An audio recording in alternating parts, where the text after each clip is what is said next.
Hello, good evening, friends.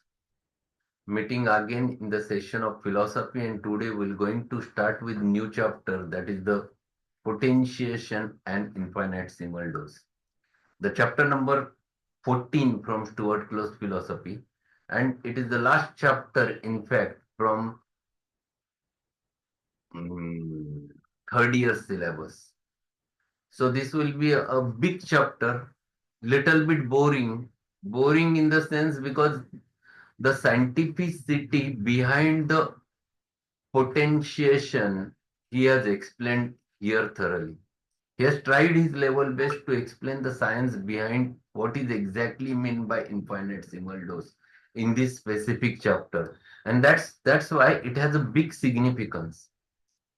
Being an homeopath, if anyone comments on you that homeopathy is a placebo therapy, it's a wrong thing, but still people comments.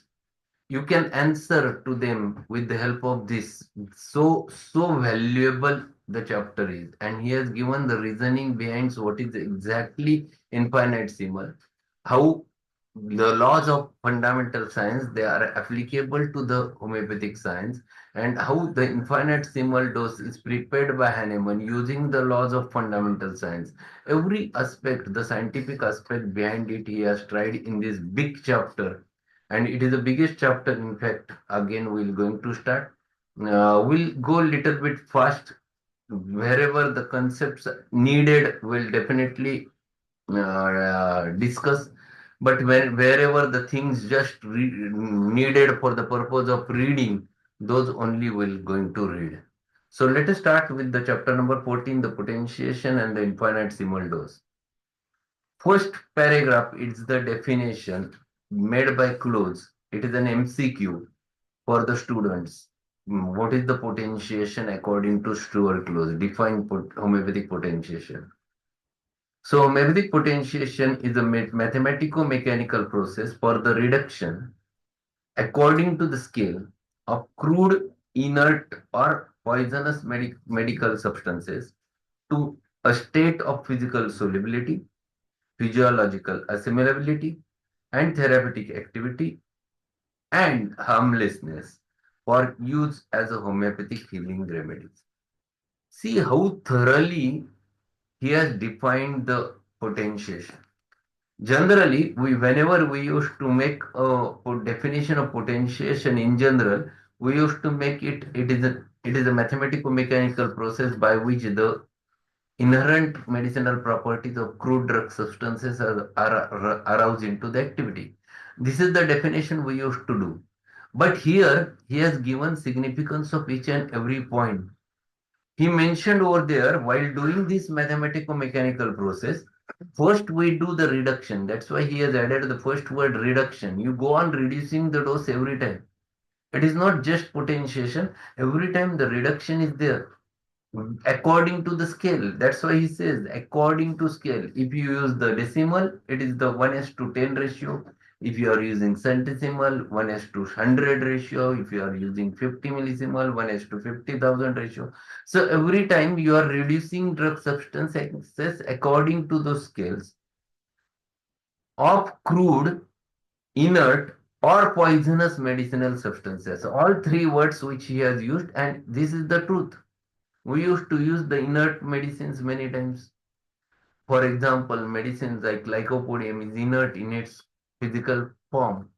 The second is crude substance. Everything we used to use crude first, and then we convert it into the medicinal properties. And third is poisonous. All many remedies in our homeopathic mater medica, they are the poisonous. So it might be a snake poison, it might be a plant poison, it might be animal poison, whatever it may be is there, but it is poisonous. Those are converted. So of crude, inert, poisonous medical substances to the state of physical solubility. So they are made it to or make it to physical solubility, physiological assimilability. So it is not only just making soluble, they are absorbable by your gut. That is assimilability. And then the last part of it works, that is the therapeutic activity and harmlessness. So the poison, which is in crude form, is poison. Snake poison. If snake bites, it is very dangerous poison. Aconite plant, it is very dangerous poison. Rustox, it is a poison oak. Naxomica, it is poison nut. All those are nothing but the poisons in crude form. But they become harmless because of this method, and that is why he has utilized each and every word regarding the qualities in his definition, and that's why this definition is a wonderful definition of homeopathic potentiation. And last he says, for use as a homeopathic healing remedy.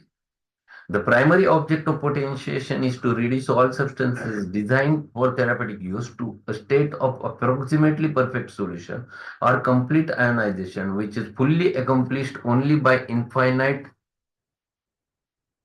dilution. Arrhenius. So here you go on making it soluble. You are making it solution where ions getting separated. The science is behind that ions works.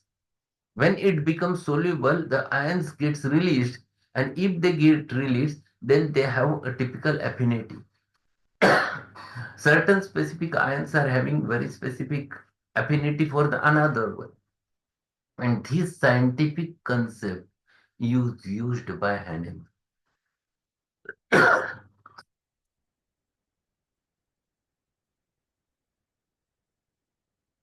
The greater the dilution, higher the degree of ionization until at infinite dilution, ionization is complete and therapeutic activity conditionally greatest. See what he says. When you go on doing a dilution, you are making it separate gradually, and when you reach to a certain level where the dilution has become completely fixed and there is no further you can dilute, it is completely concentrated. In such types of cases, the highest potency you have achieved, you have reached to that level. Science, out of that, science measure up to certain potency. More than that, science cannot measure.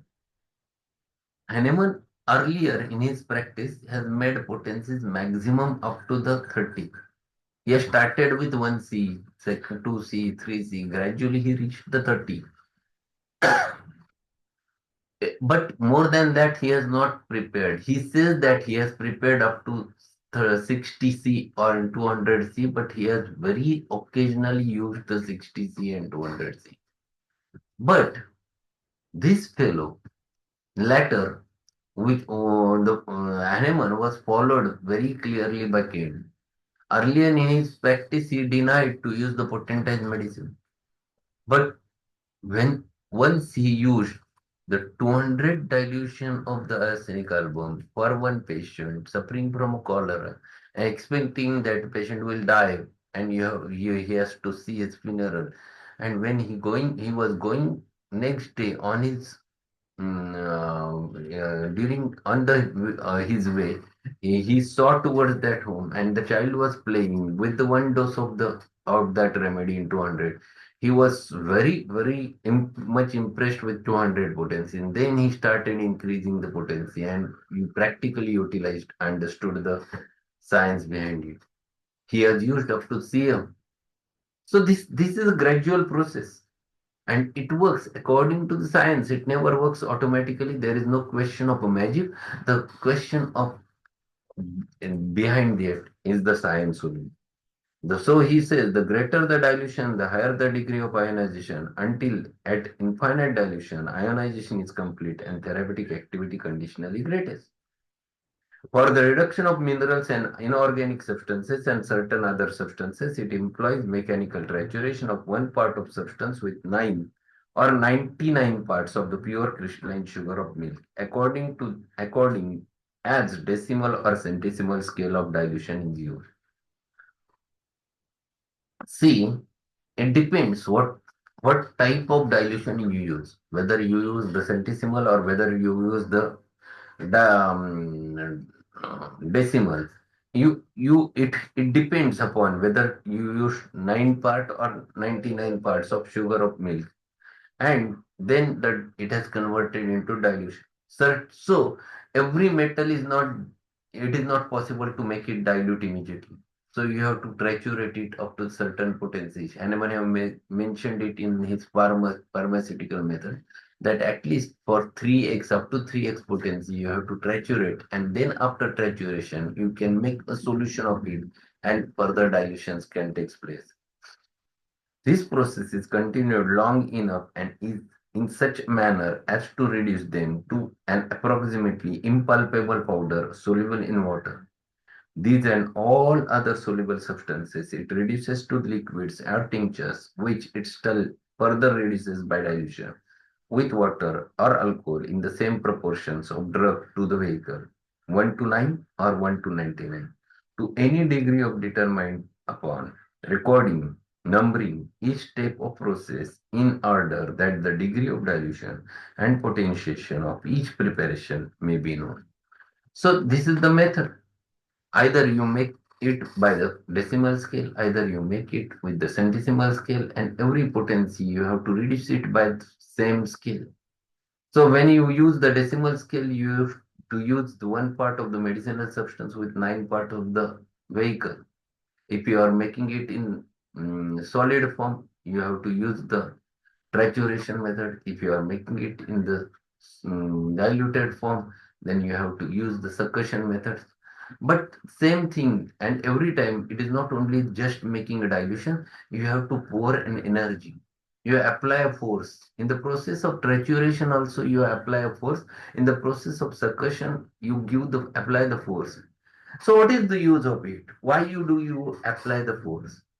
Because of applying the force, you convert the energy which is present in that medicinal substance in the potential form, you convert it into the kinetic form. So the energy which was in a stable form, potential form, you convert it into the vital form. And this is the method of making the medicine dynamic and powerful by the process of applying the force externally in the process of trituration as well as succussion. So this method has a scientific base. It explains the all the laws.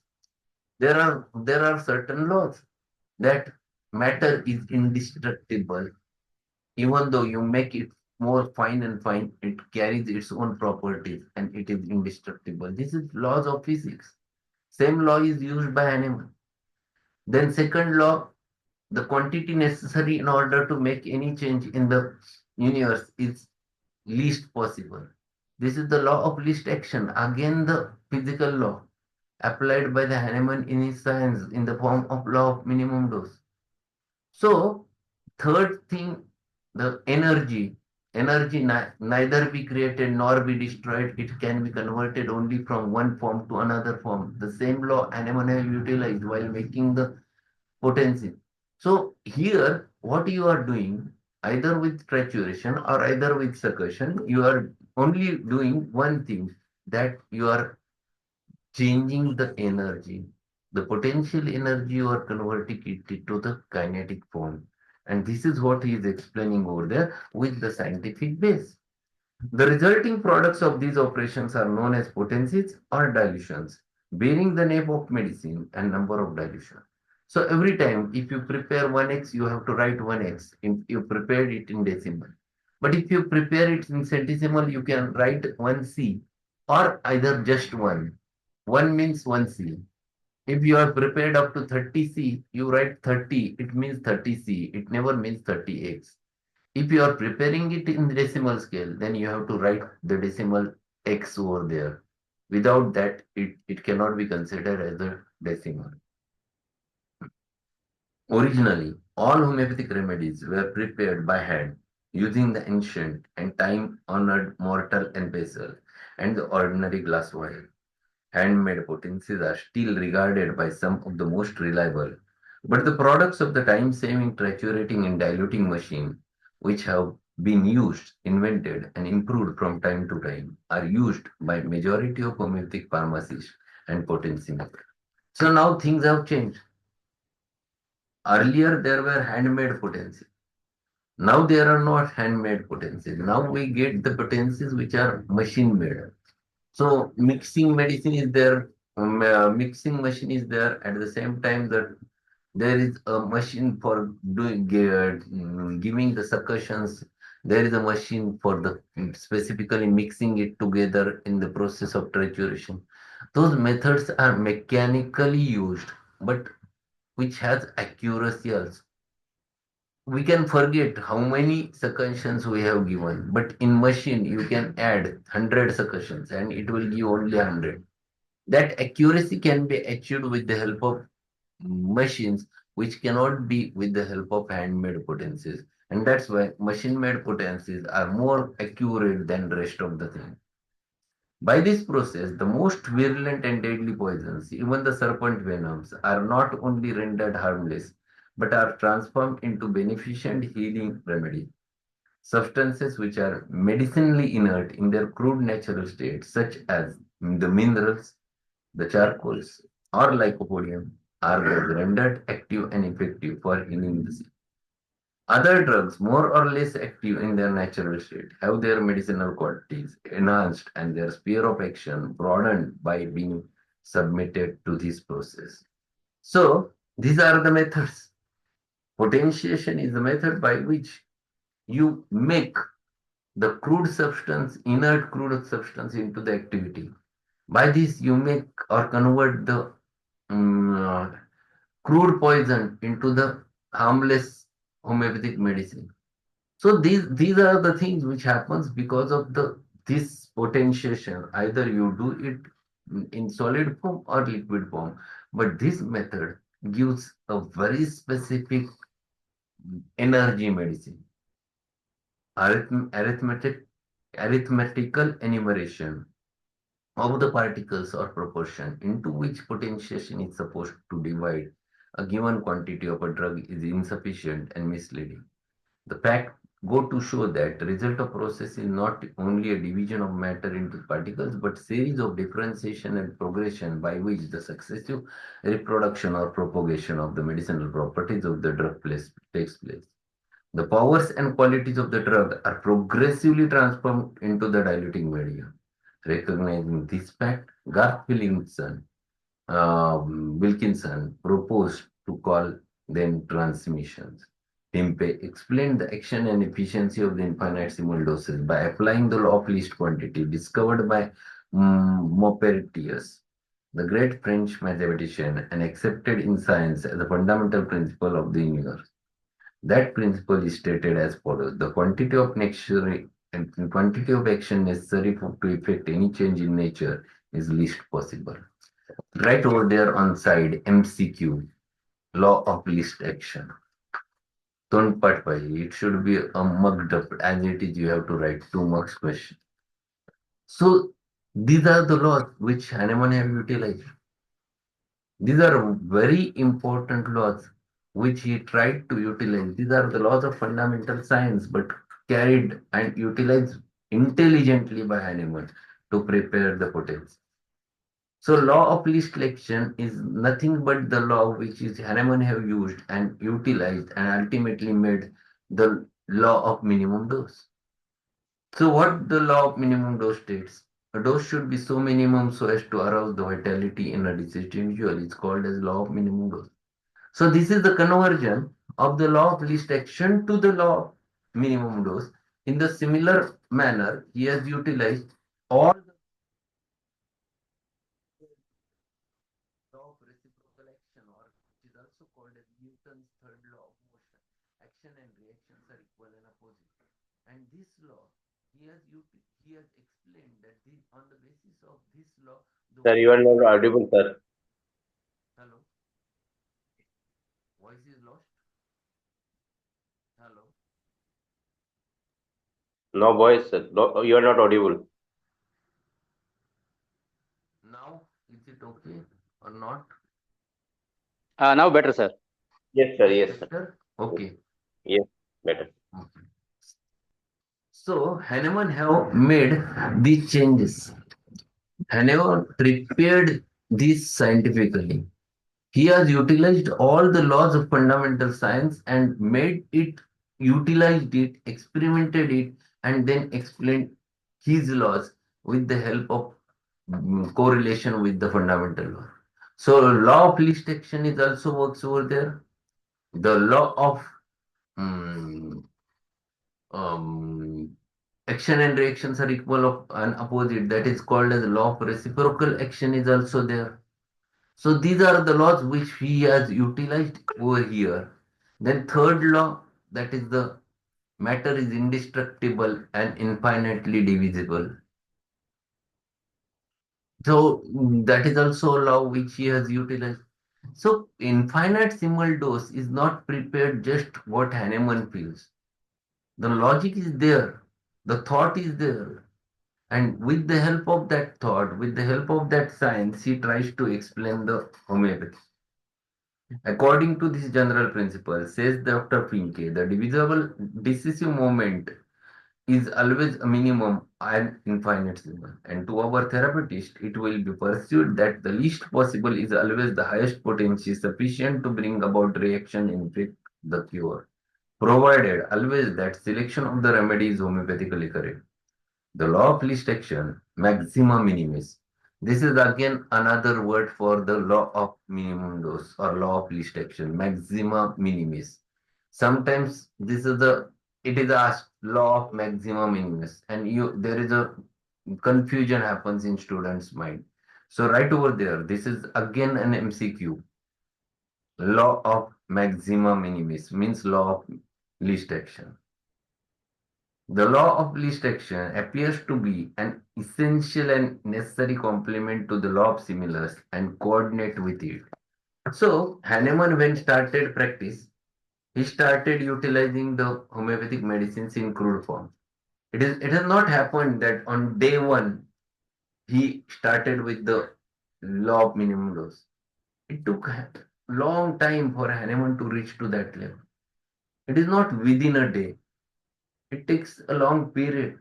When he started reducing the doses, when he was using it in crude form in 4 ounce, then he has made 2 ounce, then he has used made it 1 ounce, then half ounce, in a gradual way, and still the remedies were acting. And in the similar manner, when he reached to the very minute quantity, it was working.